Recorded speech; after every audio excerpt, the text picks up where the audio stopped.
Recorded Books presents an unabridged recording of Dune by Frank Herbert. Narrated by George Guidell, with Davina Porter as the voice of Princess Irulan. This book is copyrighted 1965 by Frank Herbert. This recording is copyrighted 1993 by Recorded Books. Since its publication in 1965, Dune has formed the basis for one of the greatest science fiction epics ever created, and is often compared to The Lord of the Rings. The book's influence, literary and philosophical, does not just include the world of science fiction, however. Its political and environmental themes are credited with helping to bring about the genesis of the modern environmental protection movement. Frank Herbert's vision of humankind living in a universe set far in the future, where "thou shalt not make a machine in the image of man's mind," has become all the more fascinating some 40 years later, since the advent of personal computing. And now, Dune. A beginning is the time for taking the most delicate care that the balances are correct. This every sister of the Bene Gesserit knows. To begin your study of the life of Muad'Dib, then take care that you first place him in his time, born in the 57th year of the Parashah Emperor Shaddam IV, and take the most special care that you locate Muad'Dib in his place, the planet Arrakis. Do not be deceived by the fact that he was born on Caladan and lived his first 15 years there. Arrakis, the planet known as Dune, is forever his place. From the Manual of Muad'Dib by the Princess Irulan. In the week before their departure to Arrakis, when all the final scurrying about had reached a nearly unbearable frenzy, an old crone came to visit the mother of the boy, Paul.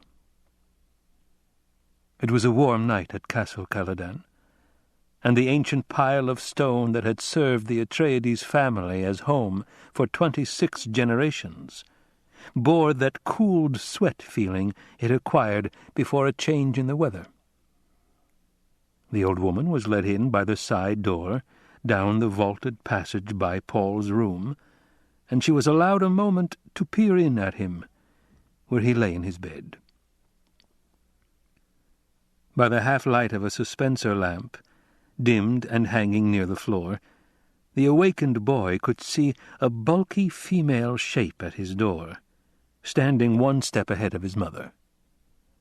The old woman was a witch shadow, hair like matted spider-webs, hooded round darkness of features, eyes like glittering jewels. "Is he not small for his age, Jessica?" the old woman asked. Her voice wheezed and twanged like an untuned balisette. Paul's mother answered in her soft contralto. "The Atreides are known to start late getting their growth, Your Reverence." "So I've heard, wheezed the old woman. "Yet he's already 15. "Yes, Your Reverence." "He's awake and listening to us," said the old woman. "Sly little rascal," she chuckled. "But royalty has need of slyness, and if he's really the Kwisatz Haderach, well..."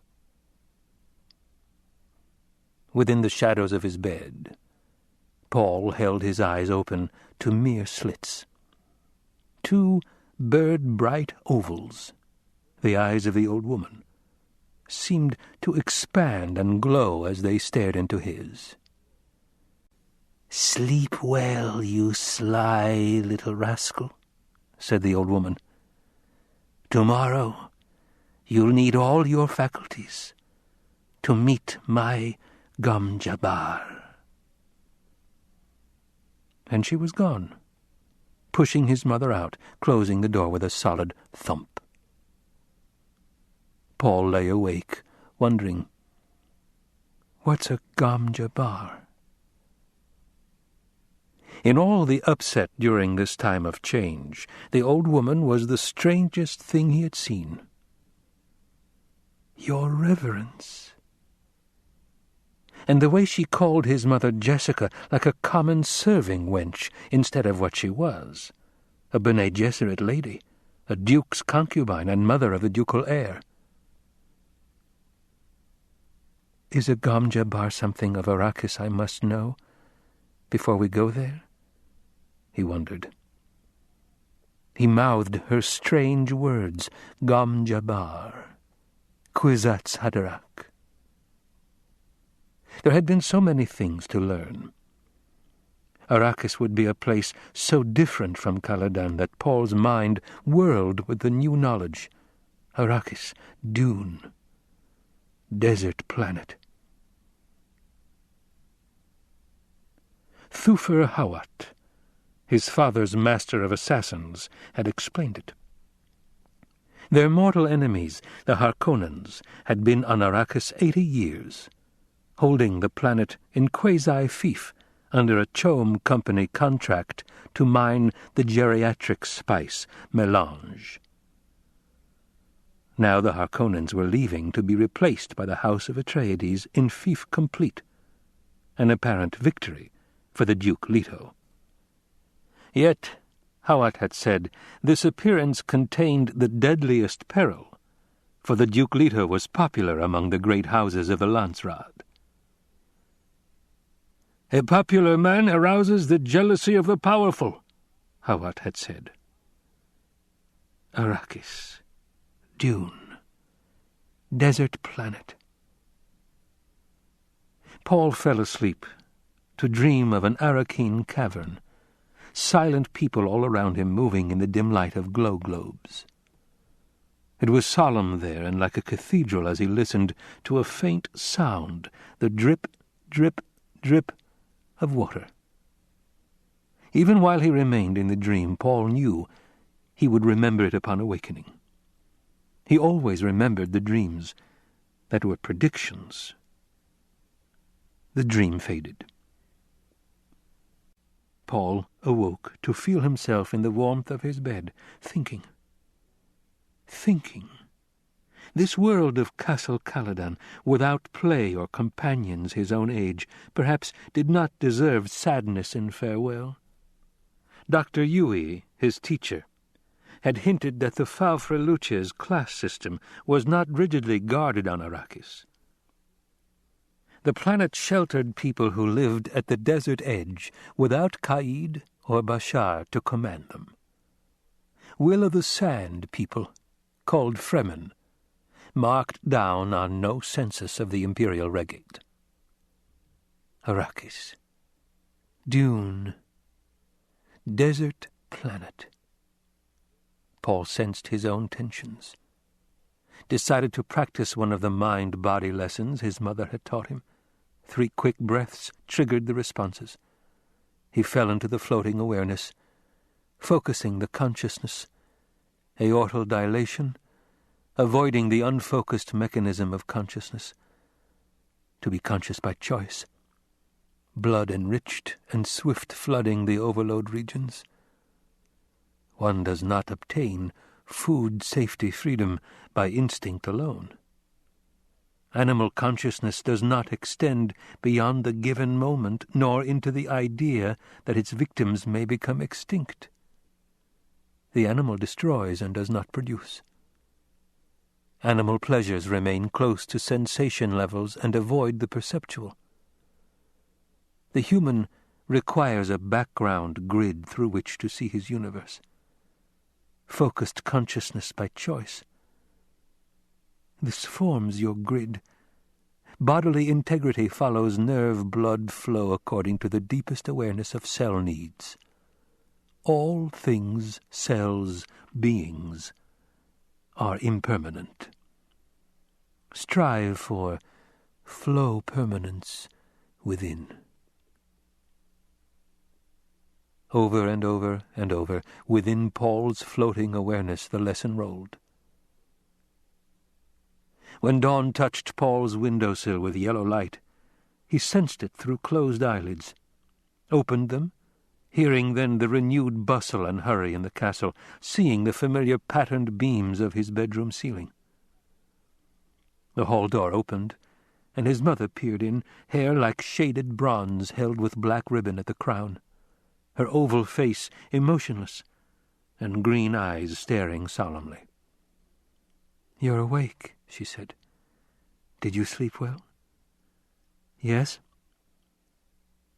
He studied the tallness of her, saw the hint of tension in her shoulders as she chose clothing for him from the closet racks.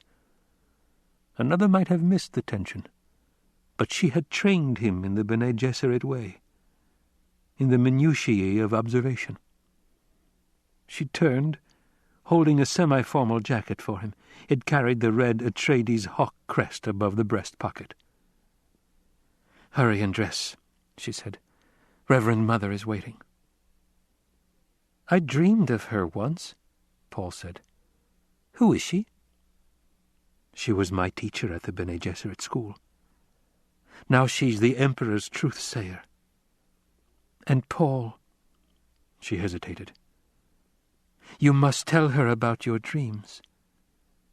"I will. Is she the reason we got Arrakis?" "We did not get Arrakis." Jessica flicked dust from a pair of trousers, hung them with the jacket on the dressing stand beside his bed. "Don't keep Reverend Mother waiting." Paul sat up, hugged his knees. "What's a Gom Jabbar?" Again the training she had given him exposed her almost invisible hesitation, a nervous betrayal he felt as fear. Jessica crossed to the window, flung wide the draperies, stared across the river orchards toward Mount Siubi. "You'll learn about the Gom Jabbar soon enough," she said. He heard the fear in her voice and wondered at it. Jessica spoke without turning. "Reverend Mother is waiting in my morning room. Please hurry." The Reverend Mother Gaius Helen Mohiam sat in a tapestried chair watching mother and son approach. Windows on each side of her overlooked the curving southern bend of the river and the green farmlands of the Atreides family holding. But the Reverend Mother ignored the view.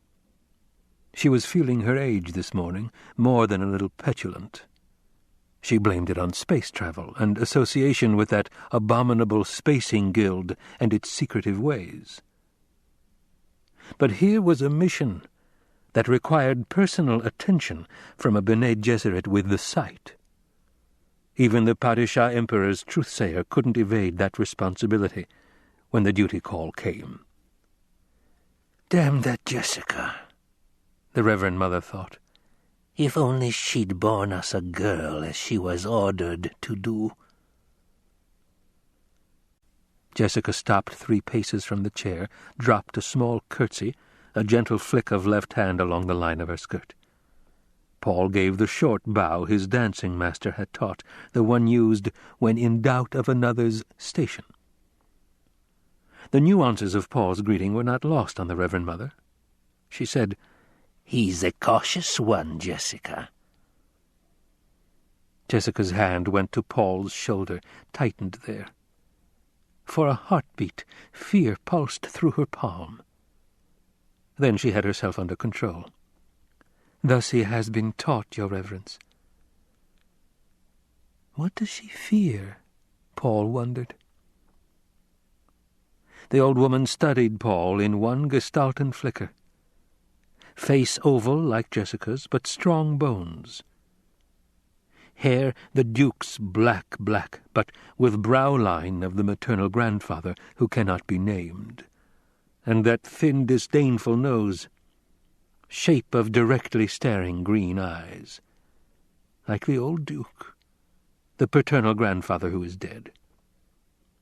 Now there was a man who appreciated the power of bravura, even in death, the Reverend Mother thought. "Teaching is one thing," she said. "The basic ingredient is another. We shall see." The old eyes darted a hard glance at Jessica. "Leave us. I enjoin you to practice the meditation of peace." Jessica took her hand from Paul's shoulder. "Your Reverence, Jessica! You know it must be done." Paul looked up at his mother, puzzled. Jessica straightened. "Yes, of course." Paul looked back at the Reverend Mother. Politeness and his mother's obvious awe of this old woman argued caution, yet he felt an angry apprehension at the fear he sensed radiating from his mother. "Paul," Jessica took a deep breath, "this test you're about to receive, it's important to me." "Test?" He looked up at her. "Remember that you're a duke's son," Jessica said. She whirled and strode from the room in a dry swishing of skirt. The door closed solidly behind her. Paul faced the old woman, holding anger in check. "Does one dismiss the Lady Jessica as though she were a serving wench?" A smile flicked the corners of the wrinkled old mouth. "The Lady Jessica was my serving wench, lad, for 14 years at school." She nodded. "And a good one, too." "Now you come here." The command whipped out at him. Paul found himself obeying before he could think about it. "Using the voice on me," he thought. He stopped at her gesture, standing beside her knees. "See this?" she asked. From the folds of her gown she lifted a green metal cube about 15 centimeters on a side. She turned it, and Paul saw that one side was open, black and oddly frightening. No light penetrated that open blackness. "Put your right hand in the box," she said. Fear shot through Paul. He started to back away, but the old woman said, "Is this how you obey your mother?" He looked up into bird-bright eyes. Slowly, feeling the compulsions and unable to inhibit them, Paul put his hand into the box. He felt first a sense of cold as the blackness closed around his hand, then slick metal against his fingers and a prickling as though his hand were asleep. A predatory look filled the old woman's features. She lifted her right hand away from the box and poised the hand close to the side of Paul's neck. He saw a glint of metal there and started to turn toward it. "Stop!" she snapped. Using the voice again, he swung his attention back to her face. "I hold at your neck the Gom Jabbar," she said. "The Gom Jabbar, the high-handed enemy. It's a needle with a drop of poison on its tip. Don't pull away, or you'll feel that poison." Paul tried to swallow in a dry throat. He couldn't take his attention from the seamed old face, the glistening eyes, the pale gums around silvery metal teeth that flashed as she spoke. "A duke's son must know about poisons," she said. "It's the way of our times, eh? Musky to be poisoned in your drink. Aumas to be poisoned in your food. The quick ones and the slow ones, and the ones in between. Here's a new one for you, the Gom Jabbar. It kills only animals." Pride overcame Paul's fear. You dare suggest a duke's son is an animal?" he demanded. "Let us say I suggest you may be human," she said. "Steady! I warn you not to try jerking away. I am old, but my hand can drive this needle into your neck before you escape me." "Who are you?" he whispered. "How did you trick my mother into leaving me alone with you? Are you from the Harkonnens?" "The Harkonnens? Bless us, no. Now be silent." A dry finger touched his neck, and he stilled the involuntary urge to leap away. "Good," she said. "You pass the first test. Now, here's the way of the rest of it. If you withdraw your hand from the box, you die. This is the only rule. Keep your hand in the box and live. Withdraw it and die." Paul took a deep breath to still his trembling. "If I call out, there'll be servants on you in seconds, and you'll die." "Servants will not pass your mother, who stands guard outside that door. Depend on it. Your mother survived this test. Now it's your turn. Be honored. We seldom administer this to men-children." Curiosity reduced Paul's fear to a manageable level. He heard truth in the old woman's voice, no denying it. If his mother stood guard out there, if this were truly a test, and whatever it was, he knew himself caught in it, trapped by that hand at his neck, the Gom Jabbar. He recalled the response from the litany against fear, as his mother had taught him out of the Bene Gesserit rite. "I must not fear. Fear is the mind killer. Fear is the little death that brings total obliteration. I will face my fear. I will permit it to pass over me and through me. And when it has gone past, I will turn the inner eye to see its path. Where the fear has gone, there will be nothing. Only I will remain." He felt calmness return, said, "Get on with it, old woman." "Old woman," she snapped, "you've courage, and that can't be denied. Well, we shall see, Sirrah." She bent close, lowered her voice almost to a whisper. "You will feel pain in this hand within the box. Pain. But withdraw the hand, and I'll touch your neck with my Gom Jabbar. The death so swift it's like the fall of the headsman's axe. Withdraw your hand, and the Gom Jabbar takes you. Understand?" "What's in the box?" "Pain." He felt increased tingling in his hand, pressed his lips tightly together. How could this be a test, he wondered. The tingling became an itch. The old woman said, "You've heard of animals chewing off a leg to escape a trap? There's an animal kind of trick.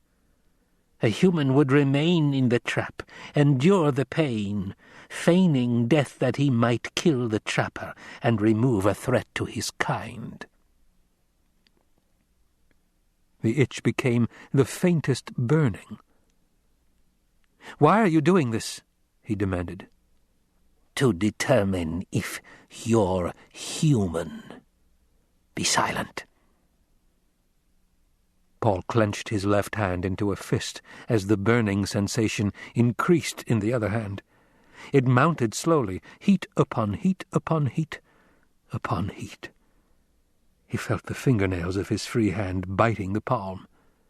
He tried to flex the fingers of the burning hand, but couldn't move them. "It burns," he whispered. "Silence!" Pain throbbed up his arm. Sweat stood out on his forehead. Every fibre cried out to withdraw the hand from that burning pit. But the Gom Jabbar... Without turning his head, he tried to move his eyes to see that terrible needle poised beside his neck. He sensed that he was breathing in gasps, tried to slow his breaths, and couldn't. Pain.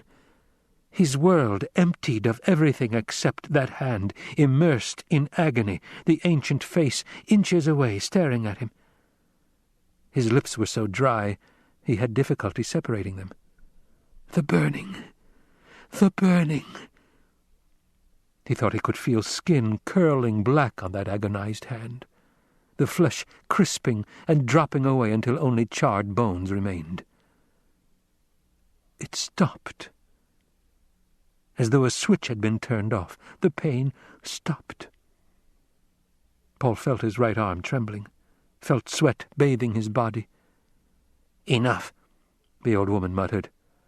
"Kulwahad. No woman-child ever withstood that much. I must have wanted you to fail." She leaned back, withdrawing the Gamja bar from the side of his neck. "Take your hand from the box, young human, and look at it." He fought down an aching shiver, stared at the lightless void where his hand seemed to remain of its own volition. Memory of pain inhibited every movement. Reason told him he would withdraw a blackened stump from that box. "Do it," she snapped. He jerked his hand from the box, stared at it astonished. Not a mark, no sign of agony on the flesh. He held up the hand, turned it, flexed the fingers. "Pain by nerve induction," she said. "Can't go around maiming potential humans. There are those who'd give a pretty for the secret of this box, though." She slipped it into the folds of her gown. "But the pain," he said. "Pain," she sniffed. "A human can override any nerve in the body." Paul felt his left hand aching, uncurled the clenched fingers, looked at 4 bloody marks where fingernails had bitten his palm. He dropped the hand to his side, looked at the old woman. "You did that to my mother once?" "Ever sift sand through a screen?" she asked. The tangential slash of her question shocked his mind into a higher awareness. Sand through a screen. He nodded. "We Bene Gesserit sift people to find the humans." He lifted his right hand, willing the memory of the pain. "And that's all there is to it? Pain?" "I observed you in pain, lad. Pain's merely the axis of the test. Your mother's told you about our ways of observing. I see the signs of her teaching in you. Our test is crisis and observation." He heard the confirmation in her voice, said, "It's truth." She stared at him. "He senses truth. Could he be the one? Could he truly be the one?" She extinguished the excitement, reminding herself, hope clouds observation. "You know when people believe what they say," she said. "I know it." The harmonics of ability confirmed by repeated test were in his voice. She heard them, said, "Perhaps you are the Kwisatz Haderach. Sit down, little brother, here at my feet." "I prefer to stand." "Your mother sat at my feet once." "I'm not my mother." "You hate us a little, eh?" She looked toward the door, called out, "Jessica!" The door flew open, and Jessica stood there staring hard-eyed into the room. Hardness melted from her as she saw Paul. She managed a faint smile. "Jessica, have you ever stopped hating me?" the old woman asked. "I both love and hate you," Jessica said. "The hate, that's from pains I must never forget. The love, that's just the basic fact," the old woman said, but her voice was gentle. "You may come in now, but remain silent. Close that door and mind it that no one interrupts us."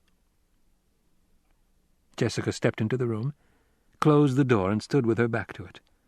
"My son lives," she thought. "My son lives and is human. I knew he was, but he lives. Now I can go on living." The door felt hard and real against her back. Everything in the room was immediate and pressing against her senses. My son lives. Paul looked at his mother. She told the truth.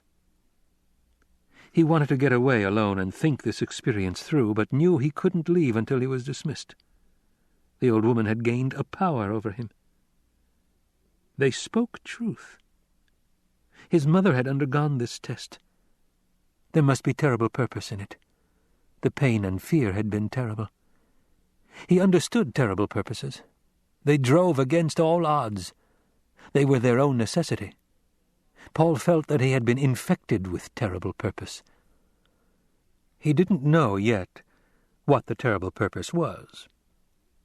"Someday, lad," the old woman said, "you too may have to stand outside a door like that. It takes a measure of doing." Paul looked down at the hand that had known pain, then up to the Reverend Mother. The sound of her voice had contained a difference then from any other voice in his experience. The words were outlined in brilliance. There was an edge to them. He felt that any question he might ask her would bring an answer that could lift him out of his flesh world into something greater. "Why do you test for humans?" he asked. "To set you free." "Free?" "Once men turned their thinking over to machines, in the hope that this would set them free, but that only permitted other men with machines to enslave them." "Thou shalt not make a machine in the likeness of a man's mind," Paul quoted. "Right out of the Butlerian Jihad and the Orange Catholic Bible," she said. "But what the O.C. Bible should have said is, thou shalt not make a machine to counterfeit a human mind. Have you studied the Mentat in your service?" "I've studied with Thufir Hawat." "The Great Revolt took away a crutch," she said. "It forced human minds to develop. Schools were started to train human talents." "Bene Gesserit schools?" She nodded. "We have two chief survivors of those ancient schools, the Bene Gesserit and the Spacing Guild. The Guild, so we think, emphasizes almost pure mathematics. Bene Gesserit performs another function." "Politics," he said. "Kul Wahat?" the old woman said. She sent a hard glance at Jessica. "I've not told him, Your Reverence," Jessica said. The Reverend Mother returned her attention to Paul. "You did that on remarkably few clues," she said. "Politics indeed. The original Bene Gesserit school was directed by those who saw the need of a thread of continuity in human affairs. They saw there could be no such continuity without separating human stock from animal stock for breeding purposes." The old woman's words abruptly lost their special sharpness for Paul. He felt an offense against what his mother called his instinct for rightness. It wasn't that Reverend Mother lied to him. She obviously believed what she said. It was something deeper, something tied to his terrible purpose. He said, "But my mother tells me many Bene Gesserit of the schools don't know their ancestry." "The genetic lines are always in our records," she said. "Your mother knows that either she's of Bene Gesserit descent, or her stock was acceptable in itself." Then why couldn't she know who her parents are? "Some do, many don't.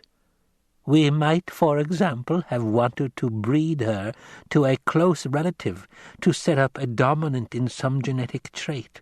We have many reasons." Again Paul felt the offense against rightness. He said, "You take a lot on yourselves." The Reverend Mother stared at him, wondering, did I hear criticism in his voice? "We carry a heavy burden," she said. Paul felt himself coming more and more out of the shock of the test. He levelled a measuring stare at her, said, "You say maybe I'm the Kwisatz Haderach. What's that, a human Gom Jabbar?" "Paul," Jessica said, "you mustn't take that tone with—" "I'll handle this, Jessica," the old woman said. "Now, lad, do you know about the truth-sayer drug?" "You take it to improve your ability to detect falsehood," he said. "My mother's told me." "Have you ever seen truth trance?" He shook his head. "No." "The drug's dangerous," she said, "but it gives insight. When a truth-sayer's gifted by the drug, she can look many places in her memory, in her body's memory. We look down so many avenues of the past, but only feminine avenues." Her voice took on a note of sadness. "Yet there's a place where no truth-sayer can see. We are repelled by it, terrorized. It is said a man will come one day and find in the gift of the drug his inward eye. He will look where we cannot, into both feminine and masculine pasts." "Your Kwisatz Haderach?" "Yes, the one who can be many places at once. The Kwisatz Haderach. Many men have tried the drug. So many, but none has succeeded." "They tried and failed, all of them?" "Oh, no," she shook her head. "They tried and died."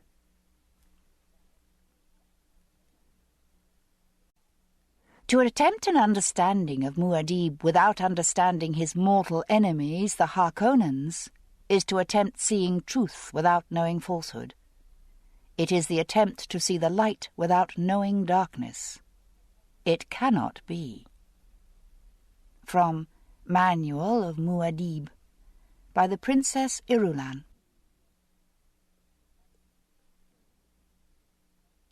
It was a relief globe of a world, partly in shadows, spinning under the impetus of a fat hand that glittered with rings.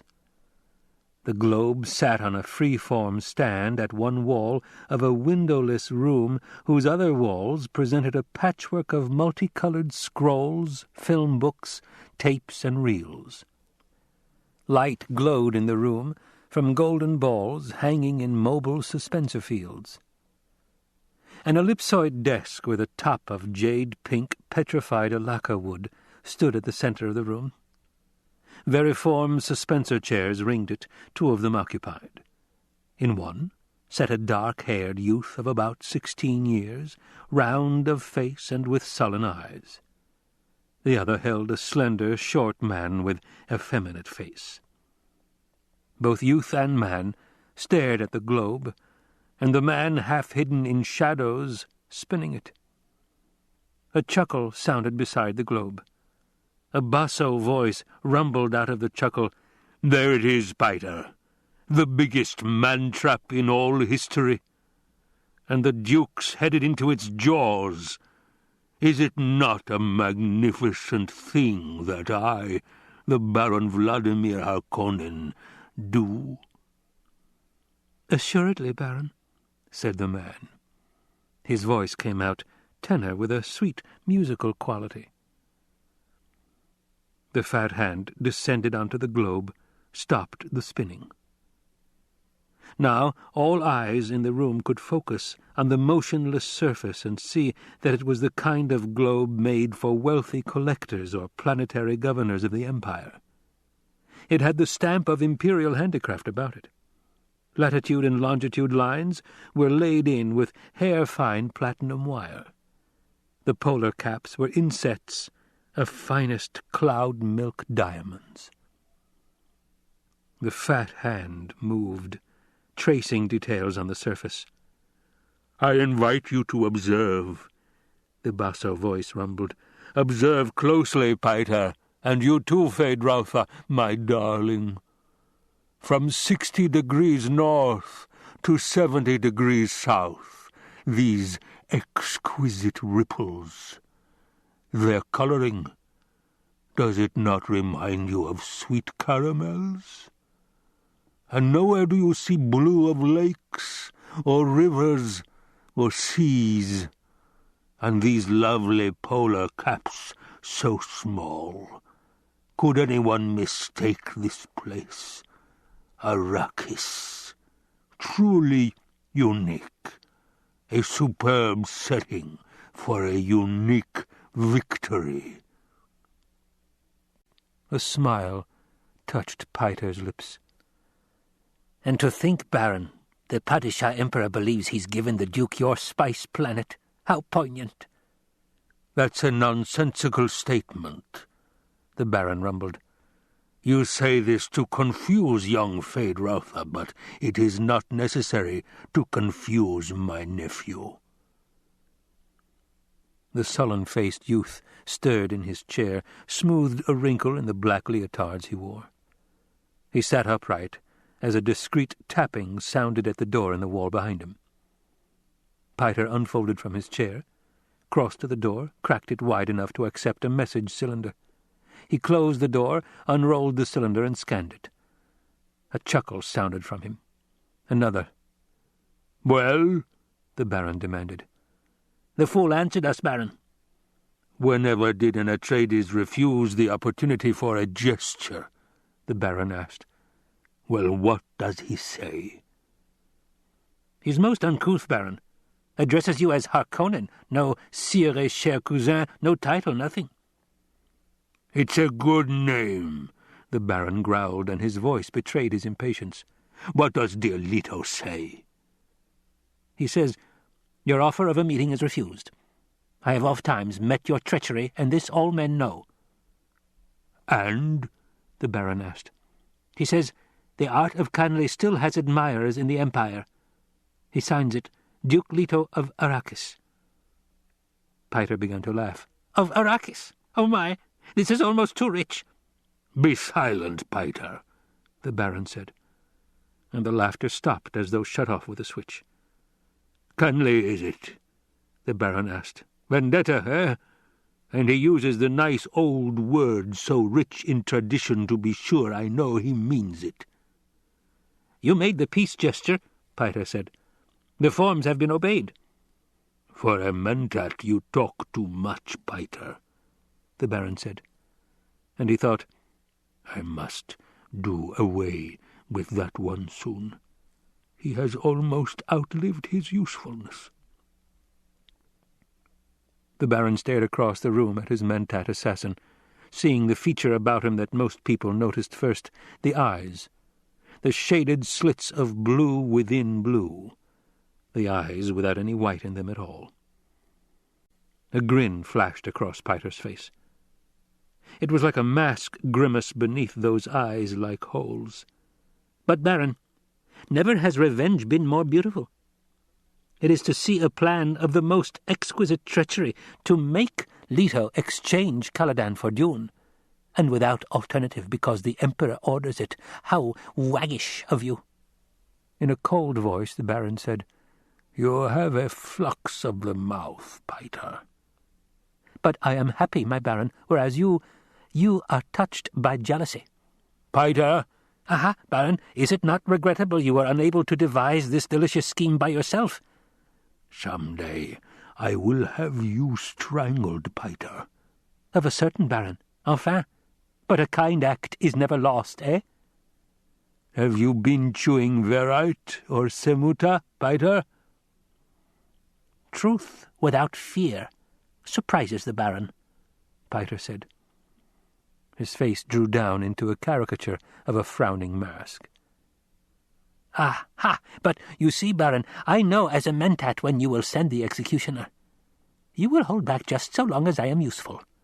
To move sooner would be wasteful, and I'm yet of much use. I know what it is you learned from that lovely Dune planet. Waste not. True, Baron? The Baron continued to stare at Piter. Feyd-Rautha squirmed in his chair. "These wrangling fools," he thought. "My uncle cannot talk to his mentat without arguing. Do they think I've nothing to do except listen to their arguments?" "Feyd," the Baron said, "I told you to listen and learn when I invited you in here. Are you learning?" "Yes, uncle." The voice was carefully subservient. "Sometimes I wonder about Piter," the Baron said. "I cause pain out of necessity, but I swear he takes a positive delight in it. For myself, I can feel pity toward the poor Duke Leto. Dr. Yueh will move against him soon, and that'll be the end of all the Atreides. But surely Leto will know whose hand directed the pliant doctor, and knowing that will be a terrible thing." "Then why haven't you directed the doctor to slip a kinjal between his ribs quietly and efficiently?" Piter asked. "You talk of pity, but—" "The Duke must know when I encompass his doom," the Baron said. "And the other great houses must learn of it. The knowledge will give them pause. I'll gain a bit more room to maneuver. The necessity is obvious, but I don't have to like it." "Room to maneuver," Piter sneered. "Already you have the Emperor's eyes on you, Baron. You move too boldly. One day the Emperor will send a legion or two of his Sardaukar down here onto Giedi Prime, and that'll be an end to the Baron Vladimir Harkonnen." "You'd like to see that, wouldn't you, Piter?" the Baron asked. "You'd enjoy seeing the core of Sardaukar pillage through my cities and sack this castle. You'd truly enjoy that." "Does the Baron need to ask?" Piter whispered. "You should have been a Bashar of the core," the Baron said. "You're too interested in blood and pain. Perhaps I was too quick with my promise of the spoils of Arrakis." Piter took 5 curiously mincing steps into the room, stopped directly behind Feyd-Rautha. There was a tight air of tension in the room, and the youth looked up at Piter with a worried frown. "Do not toy with Piter, Baron," Piter said. "You promised me the Lady Jessica. You promised her to me." "For what, Piter?" the Baron asked. "For pain?" Piter stared at him, dragging out the silence. Feyd-Rautha moved his suspensor chair to one side, said, "Uncle, do I have to stay? You said you'd—" "My darling, Feyd-Rautha grows impatient," the Baron said. He moved within the shadows beside the globe. "Patience, Feyd." And he turned his attention back to the mentat. "What of the dukeling? The child Paul, my dear Piter?" "The trap will bring him to you, Baron," Piter muttered. "That's not my question," the Baron said. "You'll recall that you predicted the Bene Gesserit witch would bear a daughter to the Duke. You were wrong, eh, mentat?" "I'm not often wrong, Baron," Piter said, and for the first time there was fear in his voice. "Give me that I'm not often wrong. And you know yourself these Bene Gesserit bear mostly daughters. Even the Emperor's consort had produced only females." "Uncle," said Feyd-Rautha, "you said there'd be something important here for me to—" "Listen to my nephew," the Baron said. "He aspires to rule my barony, yet he cannot rule himself." The Baron stirred beside the globe, a shadow among shadows. "Well then, Feyd-Rautha Harkonnen, I summoned you here hoping to teach you a bit of wisdom. Have you observed our good Mentat? You should have learned something from this exchange." "But, Uncle—" "A most efficient Mentat, Pater, wouldn't you say, Feyd?" "Yes, but—" "Indeed, but he consumes too much spice. Eats it like candy. Look at his eyes. He might have come directly from the Arrakeen labor pool. Efficient, Pater, but he's still emotional and prone to passionate outbursts. Efficient, Pater, but he still can err." Pater spoke in a low, sullen tone. "Did you call me in here to impair my efficiency with criticism, Baron?" "Impair your efficiency? You know me better, Pater. I wish only for my nephew to understand the limitations of a Mentat." "Are you already training my replacement?" Pater demanded. "Replace you? Why, Pater, where could I find another Mentat with your cunning and venom?" "The same place you found me, Baron." "Perhaps I should at that," the Baron mused. "You do seem a bit unstable lately, and the spice you eat—" "Are my pleasures too expensive, Baron? Do you object to them?" "My dear Pater, your pleasures are what tie you to me. How could I object to that? I merely wish my nephew to observe this about you." "Then I'm on display," Pater said. "Shall I dance? Shall I perform my various functions for the eminent Feyd-Rautha?" "Precisely," the Baron said. "You are on display. Now be silent." He glanced at Feyd-Rautha, noting his nephew's lips, the full and pouting look of them, the Harkonnen genetic marker, now twisted slightly in amusement. "This is a Mentat, Feyd. It has been trained and conditioned to perform certain duties. The fact that it's encased in a human body, however, must not be overlooked. A serious drawback, that. I sometimes think the ancients with their thinking machines had the right idea." "They were toys compared to me," Pater snarled. "You yourself, Baron, could outperform those machines." "Perhaps," the Baron said. "Ah, well." He took a deep breath. Belched. "Now, Pater, outline for my nephew the salient features of our campaign against the House of Atreides. Function as a Mentat for us, if you please."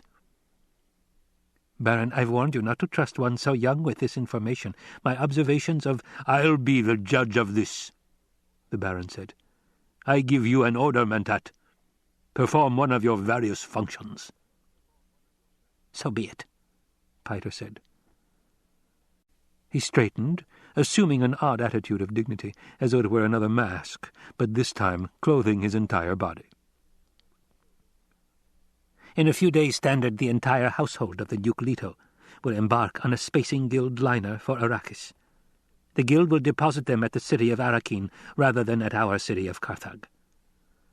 The Duke's Mentat, Thufir Hawat, will have concluded rightly that Arrakeen is easier to defend." "Listen carefully, Feyd," the Baron said.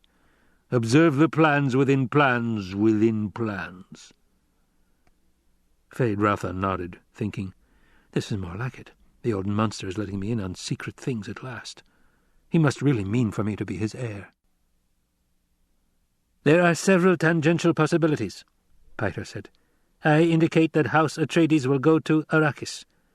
We must not, however, ignore the possibility the Duke has contracted with the Guild to remove him to a place of safety outside the system.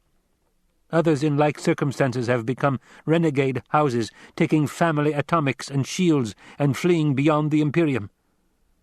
"The Duke's too proud a man for that," the Baron said. "It is a possibility," Pater said.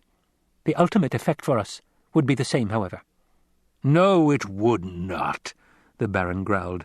"I must have him dead and his line ended." "That's the high probability," Pater said.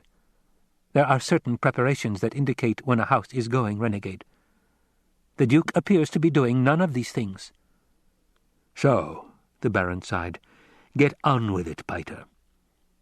"At Arrakis," Piter said, "the Duke and his family will occupy the residency, lately the home of Count and Lady Fenring." "The ambassador to the smugglers," the Baron chuckled. "Ambassador to what?" Feyd-Rautha asked. "Your uncle makes a joke," Piter said. "He calls Count Fenring ambassador to the smugglers, indicating the Emperor's interest in smuggling operations on Arrakis." Feyd-Rautha turned a puzzled stare on his uncle. "Why?" "Don't be dense, Feyd," the Baron snapped. "As long as the Guild remains effectively outside Imperial control, how could it be otherwise? How else could spies and assassins move about?" Feyd-Rautha's mouth made a soundless "oh." "We've arranged diversions at the residency," Piter said. "There'll be an attempt on the life of the Atreides heir, an attempt which could succeed." "Piter," the Baron rumbled, "you indicated—" "I indicated accidents can happen," Piter said, "and the attempt must appear valid." "Ah, but the lad has such a sweet, young body," the Baron said. "Of course he's potentially more dangerous than the father, with that witch mother training him. Accursed woman. Ah, well, please continue, Piter." "Hawat will have divined that we have an agent planted on him," Piter said. "The obvious suspect is Dr. Yueh, who is indeed our agent, but Hawat has investigated and found that our doctor is a Suk school graduate with Imperial conditioning, supposedly safe enough to minister even to the Emperor. Great store is set on Imperial conditioning. It's assumed that ultimate conditioning cannot be removed without killing the subject. However, as someone once observed, given the right lever, you can move a planet. We found the lever that moved the doctor." "How?" Feyd-Rautha asked. He found this a fascinating subject. Everyone knew you couldn't subvert Imperial conditioning. "Another time," the Baron said. "Continue, Piter." "In place of Yueh," Piter said, "we'll drag a most interesting suspect across Hawat's path. The very audacity of this suspect will recommend her to Hawat's attention." "Her?" Feyd-Rautha asked. "The Lady Jessica herself," the Baron said. "Is it not sublime?" Piter asked. "Hawat's mind will be so filled with this prospect it'll impair his function as a mentat. He may even try to kill her." Piter frowned, then, "But I don't think he'll be able to carry it off." "You don't want him to, eh?" the Baron asked. "Don't distract me," Piter said. "While Hawat's occupied with the Lady Jessica, we'll divert him further with uprisings in a few garrison towns and the like. These will be put down. The Duke must believe he's gaining a measure of security. Then, when the moment is ripe, we'll signal Yueh and move in with our major force. "Go ahead, tell him all of it," the Baron said. "We'll move in strengthened by 2 legions of Sardaukar disguised in Harkonnen livery." "Sardaukar?" Feyd-Rautha breathed. His mind focused on the dread Imperial troops, the killers without mercy, the soldier fanatics of the Padishah Emperor. "You see how I trust you, Feyd," the Baron said. "No hint of this must ever reach another great house. Else the Landsraad might unite against the Imperial House, and there'd be chaos." "The main point," Piter said, "is this. Since House Harkonnen is being used to do the Imperial dirty work, we've gained a true advantage. It's a dangerous advantage, to be sure, but if used cautiously, will bring House Harkonnen greater wealth than that of any other house in the Imperium." "You have no idea how much wealth is involved, Feyd," the Baron said. "Not in your wildest imaginings. To begin, we'll have an irrevocable directorship in the Chom Company." Feyd-Rautha nodded. Wealth was the thing.